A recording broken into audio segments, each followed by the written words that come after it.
Okay guys, so next lesson natin is on Poisson's ratio. So let me just first discuss what Poisson ratio is. Okay, so let's say we have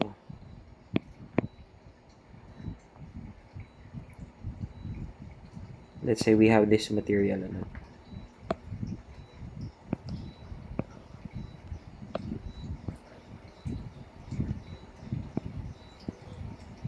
Oops.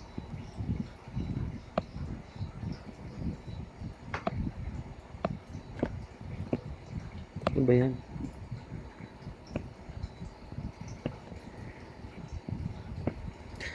Okay, let's say we have this material and then we applied a force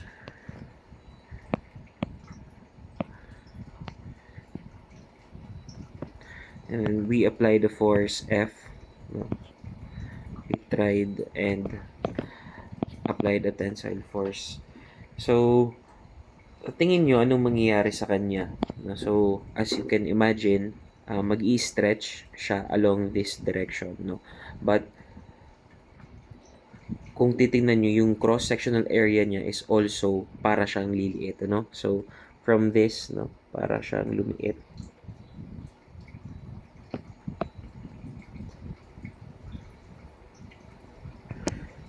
Exage lang naman yung pagkaliit, ano?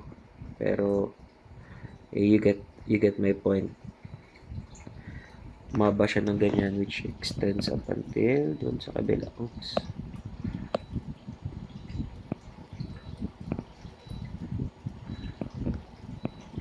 Okay, so sana naiintindihan, ano? So kumbaga parang humaba lang siya, guys. Na-stretch siya. Okay?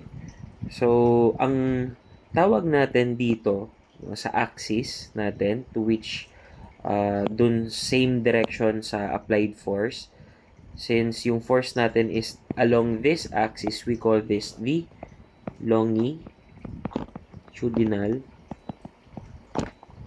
axis. Okay? And yung dalawang other axis which is ito, no? So yung pataas at pababa. No? Baligtad yung sabi, no? Yung pataas at pababa na axis, and also yung pa-front and pa-back, no? So yung papunta doon axis, no? Ang tawag natin dito sa dalawang to ay the lateral axis. Okay?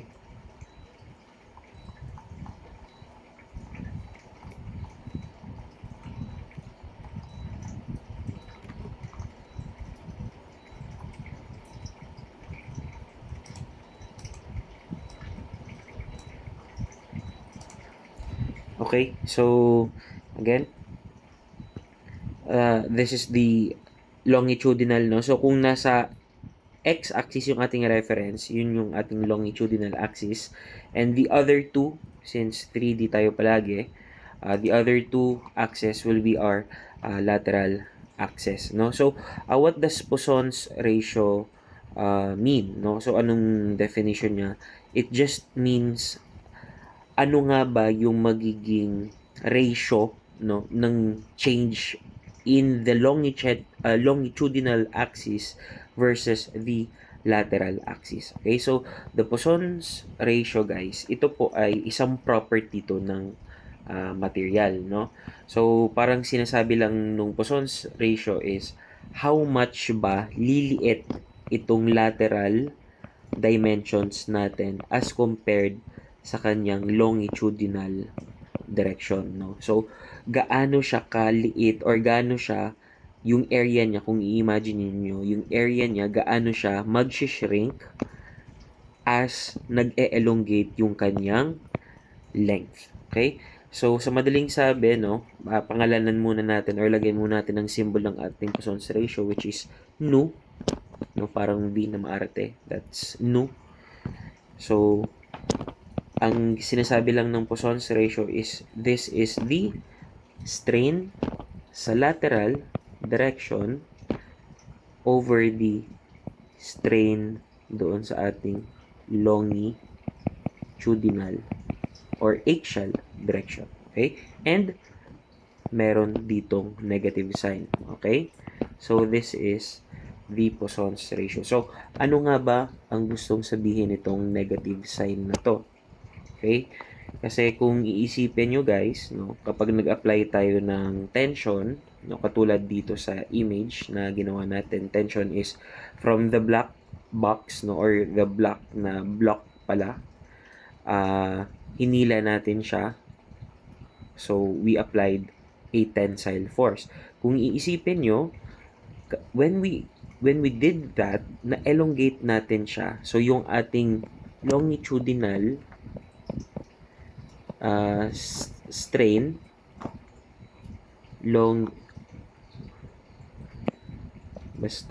teka lang, long na lang ilagay ko, long, ang long natin dito is, since siya ay humaba, kapag inhila natin siya, this will become positive, tama ba?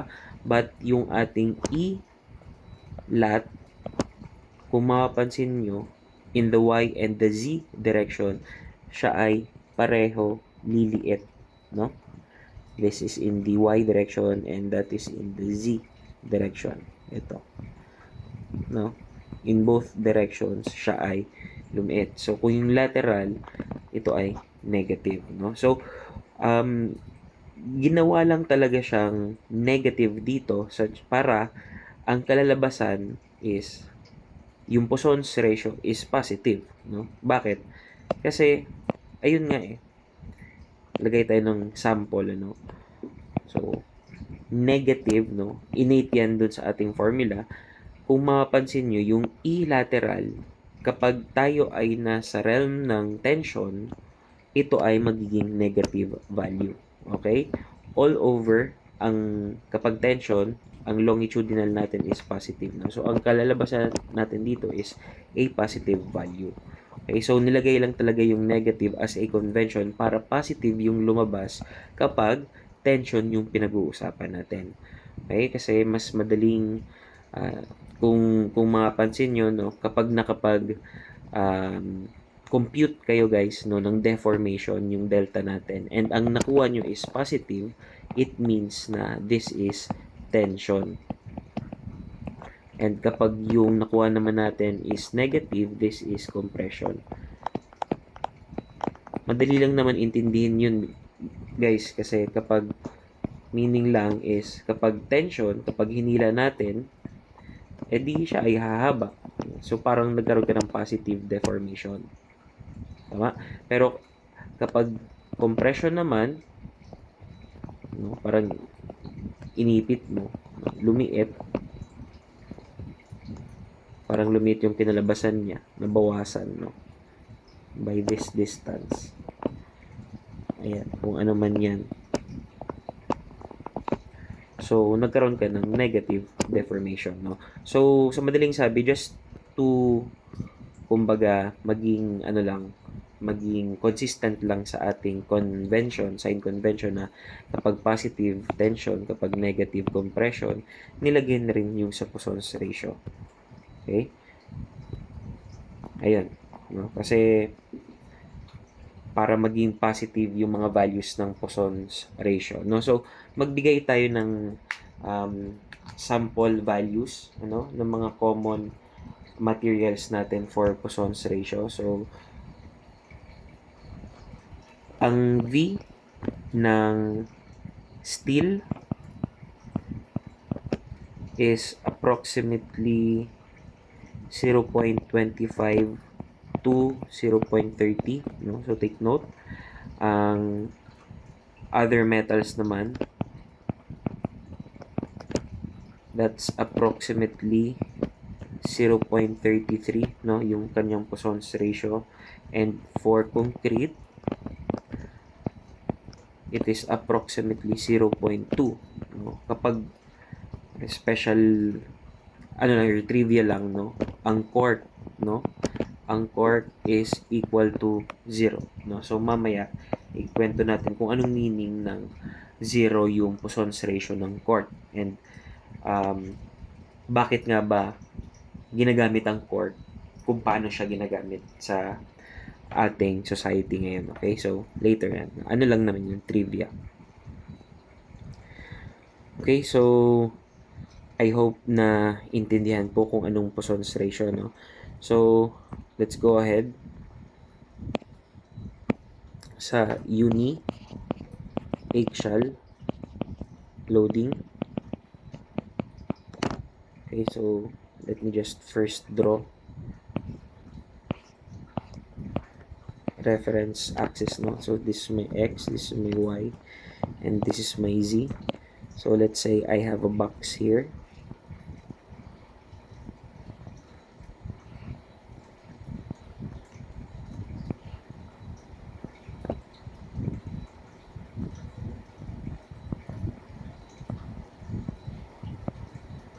Okay, so ayan guys, ano, if for example I have this object, no, and let's say meron akong force in this axis, no, nasa along x-axis, let's name this px. Kapag pag meron akong merong applied force sa object na yan in only one axis, that is called uni-axial loading. Uni meaning isa, axial or axis, so meaning only one axis ang meron kanyang loading. Okay? So, in the event na, for example, merong force in the x direction and also meron rin in the y direction, meron tayong py, or sige, ganito na lang gawin natin para at least inclusive, no? Hindi kayo nahalito na lahat po ba sir palabas lang, hindi po pwedeng compressive naman yung sa ibang axis, no? As long as meron, guys, no? As long as meron. Kapag dalawang axis na ang meron, ang tawag na natin dito is biaxial loading. Okay? And kapag ito naman ay naging tatlo, ibig sabihin, ano pang color ito? Mayroon ka na rin dun sa ating Z direction. Meron ka ng PZ. Kapag ganyan na yung scenario, this is already called the triaxial loading. Okay? Kasi tatlong axis na yung merong force. Okay? So, I hope clear. So, magsimula muna tayo sa uni-axial loading. So, let me just erase.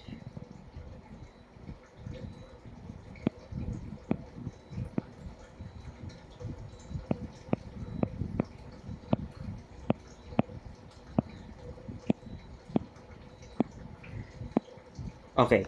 So, ito ay uni-axial loading. In the event of uni-axial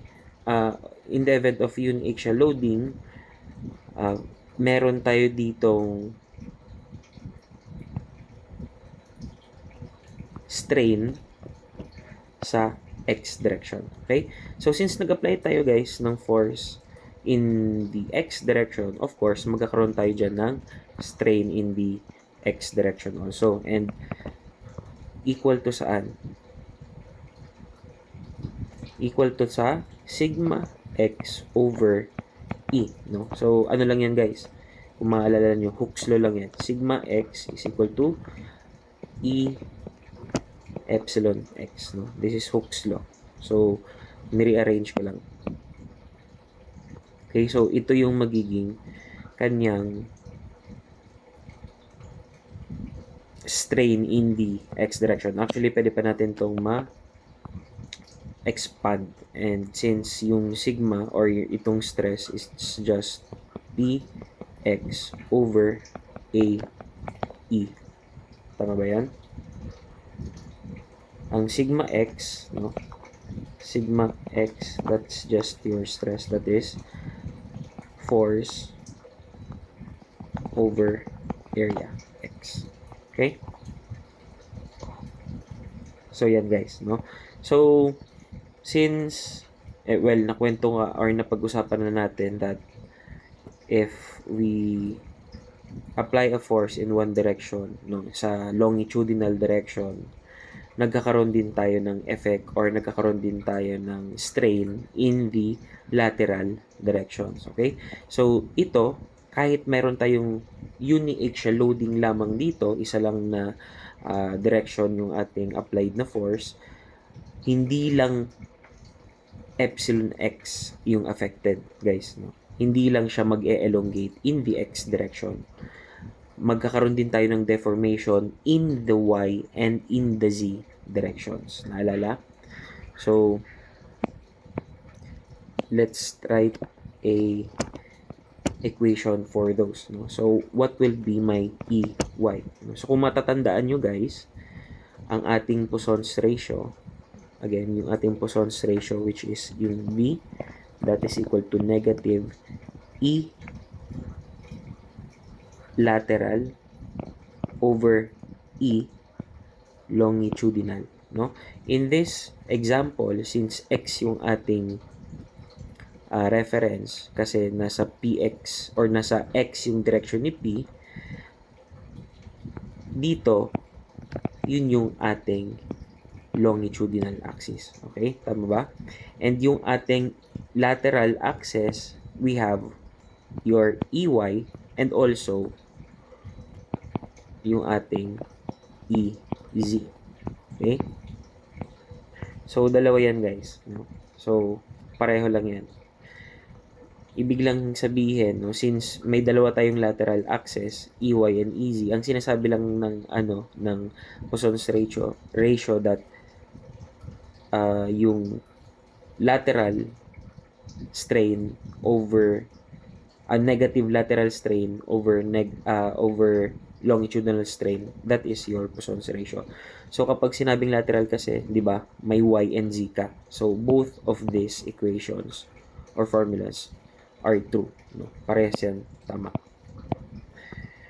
Okay. So since may EY na tayo dito, we can say, or pwede naman natin tong i-rewrite as EY, no? Ilagay natin to doon sa kabila times negative. So this is EY times negative Poisson's ratio times EX. Okay? But yung EX natin, ito yan. No? So we can also write this as Poisson's ratio over sigma x over E. Okay? So ito yung strain in the y direction, no? So gaano siya mag-shrink in this direction. Okay, so ang sunod naman is yung EZ. So paano siya mag-shrink in that direction naman? Z direction. Ito ay y direction. Okay, so parang ganito lang din. Ito na yung gagamitin natin, ano? So that is equal to negative V EX. So same lang guys. Negative V sigma x over E. Okay? So ito na guys yung ating mga strain in all directions for uniaxial loading, no? Kapag meron lang tayong force in one direction, x, no? So in the x direction, we have this strain EX, which is equal to sigma x over E. And in the y direction naman, no, ibig sabihin, in this direction, ito naman yung ating strain, or ito. Okay? And in the z direction, in this direction, ito naman. Okay? So, ang pag-usapan naman natin is yung volumetric strain. Okay? So, what is volumetric strain? So, ganun lang guys, no? So, ano yung concept nyo ng strain? So, kanina, kung sa linear strain, ang strain natin E is just a change, no? A change in length over the initial length, no? Kapag volumetric strain ang usapan, no? E V, then that is, ganito lang din ang format, change in volume ng isang material over the original volume, V na. Okay? And ito guys, actually, itong volumetric strain, that is just equal to the sum of the strains in all directions. Okay? But then again, meron na tayong expression for each of this. So, ito. 1, 2, and 3. So, pwede natin kunin. So, EX daw is delta sigma X over E plus EY, which is negative nu times sigma X over E plus EZ, which is again just the same, minus nu sigma X over E. Okay? So, pwede natin ilabas lahat ng sigma X over E. So, this becomes sigma X all over E times 1 minus V minus, V. Nu pala yan, no? So, this is sigma X over E times 1 over 2 nu. Okay? So, this is our volumetric strain for uniaxial loading. Okay? Uniaxial loading lang to guys. No? Ibig sabihin, kapag meron lang tayong isang force or meron lang force sa iisang direction. Okay? Okay, punta naman tayo sa medyo mas madugo-dugo, which is yung biaxial loading. Paano ba? Erase ko ba to? Hindi. Panibago na lang.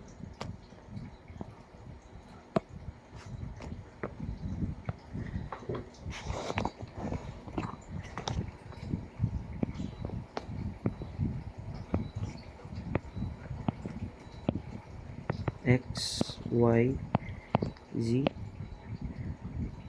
Dito.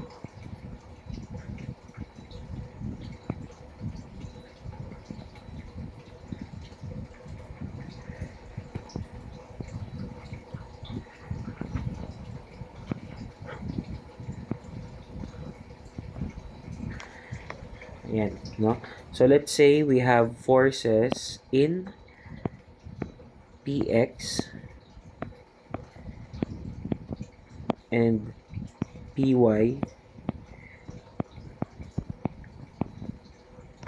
directions. Okay?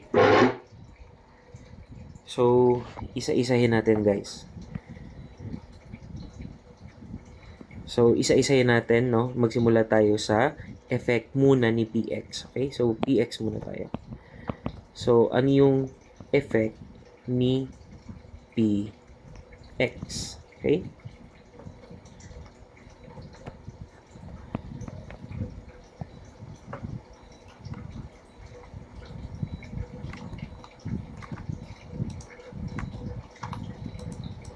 Teka lang.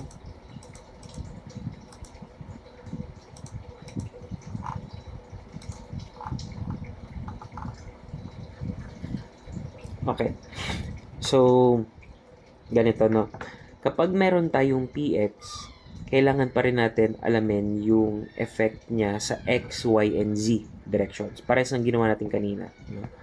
So, for PX, kinuha natin yung effect niya sa X, Y, and Z directions.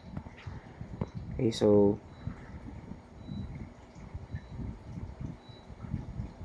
muna tayo sa EX1. Bakit EX1? Kasi, well, yan yung effect sa X direction. Una lang. Isa lang. Kasi PX pa lang yan. Ang EX2 is yung effect naman ni PY. Okay? So, kaya tayo dyan, guys, naglagay ng EX1. And that is equal to, pares lang naman yan doon. No? That is equal to sigma X over E. Okay? And yung ating EY1 at ating EZ1 is ganun lang din katulad nung kanina. So, negative V or nu pala, sigma X over E This is negative nu sigma x over E. Okay? So, ayan guys. Okay, so pares na pares lang. Pero ngayon naman, ang kailangan natin pag-usapan is si Py or yung effect ni Py. Okay, so ano yung EY1, EY2, EX2, and EZ2. Okay, so lagay natin dito EX2, EY2, and EZ2. Okay, so ano tong mga to guys? Ulitin ko lang, no? Imagine nyo na wala yung Py. Imagine nyo na wala yung Py. Kapag wala tong dalawang to, ito at ito, wala rin to. Diba? So, para lang siyang uniaxial loading. So, kumbaga, isa-isa lang natin na ito yung epekto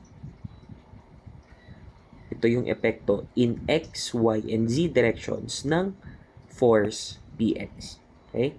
Ito naman, sa baba, ang ginagawa natin dito is we're trying to get the effect of Py sa X, Y, Z directions also. Okay? So, dito, medyo may nakakalitong part, no? So, magpapalit tayo dito ng longitudinal and ng lateral direction. Kasi, syempre, dito, sa Py, ang pinag-uusapan na natin dito is Py. So, kumbaga, kung kanina sa Px, ang longitudinal direction natin is ito. Tama? Yan yung longitudinal. And yung ating lateral is yung dito sa Y and dun sa Z direction. Ngayon, baligtad na po.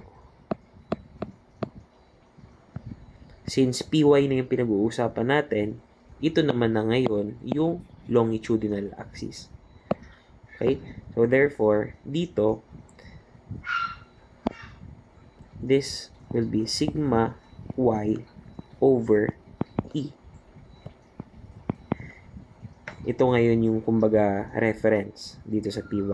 Well, in the Y direction. And then, for the other two directions, ito kasi ay considered na lateral. Ito ay considered na lateral. Ito ay long. Kanina naman, dito, ito yung long. Ito yung dalawang lateral. Okay, so, ayan, sana nagagets. So, yung paglateral, yung equation natin is ganun din. So, this is negative nu over sigma y over E. Kung mapapansin nyo, sigma y na ngayon yung reference. Dito kanina, mga sigma x. Dito, puro sigma y. Okay? So, dito, pares lang yan. Negative nu over sigma y over E.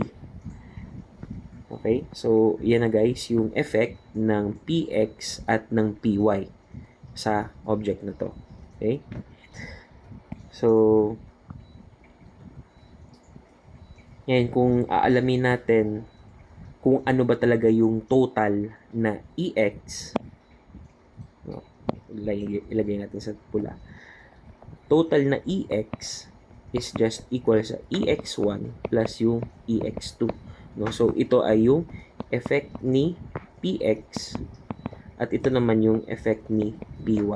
Okay? Para makuha natin ano ba talaga yung total na strain sa X direction due to the combination of Px and Py. No? So, I hope naintindihan kung ano yung gusto kong sabihin doon.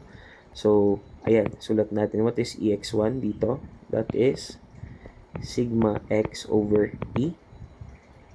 And yung epsilon x2 naman, or Ex2, this one, no? That is equal to minus nu sigma y over E. Okay? So, this is my Ex. Yung aking Ey naman,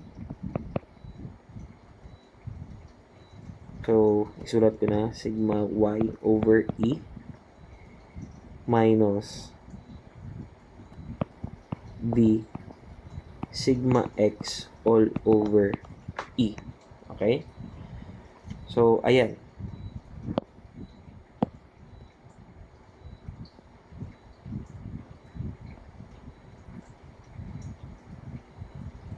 Okay guys, so ito na yung kailangan yung sauluhin for biaxial loading. So kapag may biaxial loading, tinatanong kung ano yung strain in the x direction and the y direction. This will be the formula that you will use. So ang kailangan natin dito is yung, of course, yung stress na applied in the x direction and the stress applied in the y direction. Yun lang naman. Then, of course, your Young's modulus and your Poisson's ratio. Okay? So, ito guys, yung, ayan na-derive na natin kung ano yung, kumbaga, Hooke's law, no, for biaxial loading. No? So, nakakuha natin yung strain. But, we also have a formula for, kung gusto natin kunin is yung mga stress, no? So, sigma x is equal to, hindi na natin i-derive, ibibigay ko na lang sa inyo kasi halos ganito lang rin naman yung, or kayang-kaya nyo na rin naman pala to i-derive. Okay? So, that is nu times epsilon y all over 1 minus v squared. Okay? And also for sigma y, that is epsilon y plus nu epsilon x all over 1 minus v squared. Okay? So, this is getting the strain and this is getting the stress for biaxial loading. Okay? So, kung susundan nyo guys yung proseso ng ganitong ginagawa natin, ano, but this time for a triaxial loading, kung maglalagay pa tayo ng another one, so, itong generalized Hooke's law for biaxial loading, kung gagawa natin to ng for triaxial loading, hindi ko na i-derive, I'll leave that up to you, pero yung kalalabasan guys, for triaxial is yung sigma x is equal to epsilon x is equal to sigma x minus Poisson's ratio times sigma y plus sigma z all over e. Okay? Ang sigma y, ay ang epsilon y pala is sigma y minus nu sigma x plus sigma z all over e. Okay? And epsilon z is equal to sigma z minus nu sigma x plus sigma y. Okay? All over e. Okay? So, ito guys is for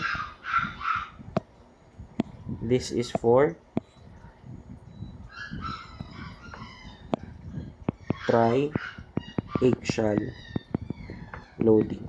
Ito guys yung simplified or generalized Hooke's law for triaxial loading. Okay?